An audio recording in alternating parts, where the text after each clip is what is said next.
안녕하십니까, 박병입니다. 전번에 이제 방송에서 하고 보니까 뭐 이제 그 일부 유튜브들하고 뭐 여러 가지로 그 카톡 사찰 뭐 이게 나와가지고 과연 그걸 어떻게 정리해서 받아들여야 되냐 하는 생각을 하면서, 그러나 이제 물론 뭐 우리 같은 서민들이 먹고 사는데 또 이렇게 신경 써야 되고 잊어버렸다가 오늘 이제 그 부분도 이제 좀 정리가 돼야 되겠다. 그리고 지금은 상황이 어떤가 그것도 궁금하고 그래가지고 그때, 그러니까 이제 아마 카톡 사찰 얘기가 나왔을 때 그 정계모 이번에 이제 오늘 거 찾아보면서 보니까 그 이제 바로 앞에 이게 쓸려 있어가지고 이것도 한번 정리를 해놨다는 생각을 하고 있습니다. 그래서 한번 읽어보도록 하겠습니다. 정교모 민주 카톡 사찰 유사 전체주의 정당 증명 전용기 사퇴해야. 전용기란 사람이 아마 전용기 더불어민주당 의원이 14일 오전 서울 여의도 국회 소통관에서 이날 자신에 대한 제명 촉구 결의안이 제출된 것과 관련 입장을 발표하고 있다. 이랬는데 아마 그 카톡 사찰 이 문제는 그 전에 나왔던 모양입니다. 사회정의를 바라는 전국교수 모임은 14일 최근 전용기 더불어민주당 의원이 공언한 카카오톡 가짜뉴스 사찰 공언을 겨냥해 민주주의 탈을 쓴 유사 전체주의 정당임을 증명하겠다고 비판하면서 전 의원이 국회의원직 사퇴를 촉구했다. 정계면은 이날 성명서를 통해 최근 전용기 민주당 의원은 카카오톡으로 내란 선동 관련 가짜뉴스를 퍼뜨리면 고발하겠다고 공언하며 국민 대다수가 사용하는 메신저 앱조차 감시하고 처벌하겠다는 의도를 드러냈다며 이같이 비판했다.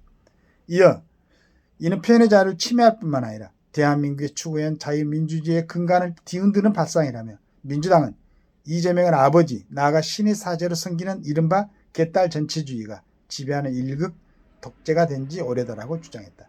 또한 정계모는 카카오톡은 단순한 메신저가 아니다. 현재 대한민국 인구의 약 88%가 카카오톡을 사용하고 있으며 이는 4,300만 명이 이른다.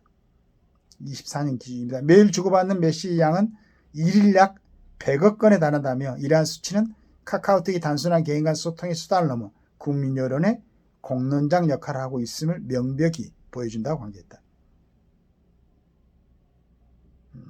저도 이제 한 모임에서 아마 생각이 틀린 분들이 또 있는 것 같아요. 그러니까 어떤 분이 이제 한쪽을 또 이렇게 좀 지지하는 듯한 걸 올리면은 한쪽은 또 그럼 좀 모임이 좀 이상해지지 않을까 그런 우려도 합니다. 우려도 하는데 뭐 개인의 어떤 자유니까. 네. 이제 그런 걸 보면은 다음에 모임 있을 때 이제 그걸 참고로 하고 이제 그분하고 혹시 대화 이제 기회가 있을 때는 좀 주의하면서 조심해서 하지. 근데 요즘 뭐 보통 일반적인 모임에서는 그런 정치 얘기를 거의 안 하죠. 서로 생각도 워낙 이제 각자가 있으니까. 이런 부분을 그래서 그때 이 얘기하고 젊은이들로부터 상당히 이제 반발을 샀다. 그러니까 전용기 의원은 당대표인 이재명 대표를 위해서 어떤 이런 걸 갖다 생각했는지는 모르겠지만은 요즘 분위기를 조금 강가한 이제 그런 게 아닐까.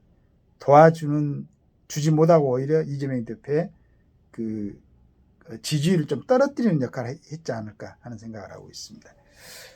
정계면은 또 중국의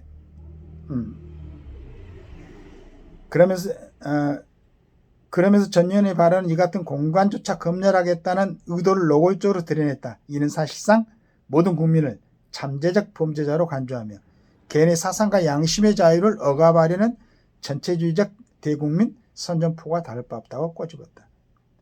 정계면은 또 중국의 이챗을 비롯한 인터넷 통신 사찰과 코로나19 시기 중국에서 일어난 백지 시위를 다룬 다큐멘터리 감독에 대한 징역형 사례를 들며 민주당의 카카오톡 검열 논의는 중국식 검열과 조금 더 다르지 않으며 민주당이 지향하는 정치체제가 본질이 무엇인지 적나라하게 드러난 단적인 증거라고 지적했다.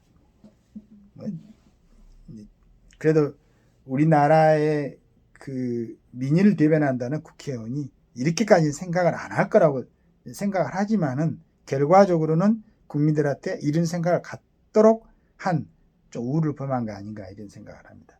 이어 민주당 가짜뉴스 명분을 내세우지만 정작 누가 무엇을 가짜로 판단할 것인가에 대한 명확한 기준은 제시하지 않는다. 이는 권력자가 자의적으로 국민을 억압하는 데 사용하는 수단으로 변질될 가능성이 크다.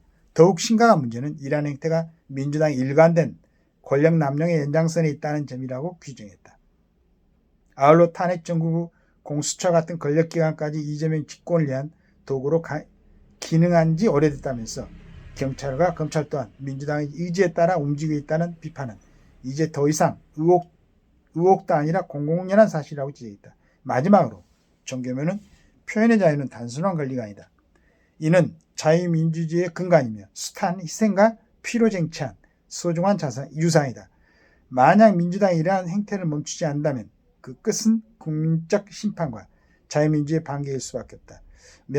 민주당 표현의 자유를 침해하려는 중국식 사회주의적 발상과 전체주의적 협박을 즉각 처리해야 한다고 촉구했다. 근데 이제 정교모의 이렇게 표현이 전부 맞는 건 아닌데 하여간 그 전번에 그 헌법재판소에서 내란죄를 이제 삭제하는 부분하고 그 다음에 이제 그래서 많이 뭐 이제 여러 막 그 얘기들이 있었고 지지율이 하락을 좀 가져왔었죠. 그 다음에 이제 이번에 전용기 이 의원의 이 얘기는 정말로 이제 본인들은 그 이재명 대표에게 충성을 다하고 싶겠지만은 이게 이제 카톡이 완전히 뭐 핸드폰에 생활화되어 있는 이 젊은이들이 이걸 이 얘기를 듣고는 어떻게 반응할 것인가, 어떻게 생각할 것인가를 그 염두에 두지 않는 것 같아요. 조금 그 이재명 대표의 참모로서는 역할을 좀 잘하지 못하고 있지 않는가. 예전에 그 뭐 우리 추미애 의원이 열심히 일한다고 했는데 결국은 그렇게 이제 뭐 올리고 해가지고 우리 윤 대통령을 당선시키는 뭐 결과를 초래한 것처럼 한번 전용 의원이 잘 생각해 봐야 될 것 같아요. 이건 결국 민주당 전체에 도움이 되지 않는다. 그런 생각을 저도 생각이 이렇게 드네요. 우리 정교모에서는 이렇게 정리를 해놨습니다. 다음에 이제 이 정교모에 보는 시각이 얼마나 정확하게 맞아 들어가는지 아니면은 전용기 의원이 의혹했던 그 부분이 효과를 얻어가지고 이재명 대표에게 플러스적인 역할을 했는지 두고 보면 알 것 같습니다. 감사합니다.